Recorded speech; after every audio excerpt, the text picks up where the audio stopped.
ময়মনসিংহে federation cup ফুটবলের ফাইনালে কাল বর্তমান চ্যাম্পিয়ন মোহামেডানের মুখোমুখি হবে বসুন্ধরা কিংস। স্বাধীনতা কাপ ও প্রিমিয়ার লিগের শিরোপা জয়ের পর ফেডারেশন কাপও জিততে চায় অস্কার ব্রুজোনের শিষ্যরা।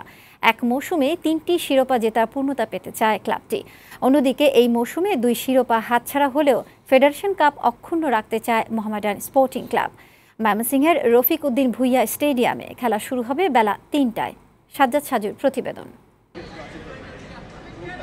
গত আসরে চিরপ্রতিদ্বন্দ্বী ঢাকা আবাহনীকে হারিয়ে ফেডারেশন কাপের শিরোপা জিতেছিল মোহামেডান স্পোর্টিং ক্লাব। সেই শিরোপা ধরে রাখার লক্ষ্যেই বুধবার ফেডারেশন কাপ ফুটবলের ফাইনালে বসুন্ধরা কিংসের বিপক্ষে মাঠে নামবে সাদা কালো জার্সিধারীরা।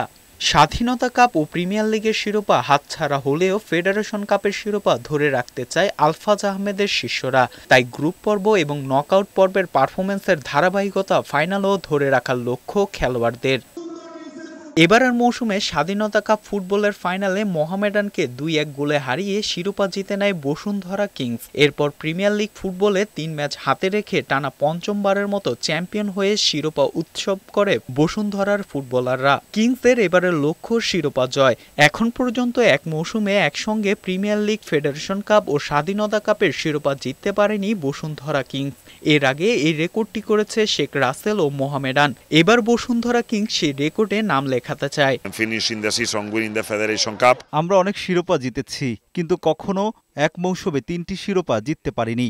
এবার সেই সুযোগ আছে, আমরা তা কাজে লাগাতে চাই। ফেডারেশন কাপের শিরোপা জিততে চাই। মোহামেডান সবসময় কঠিন প্রতিপক্ষ।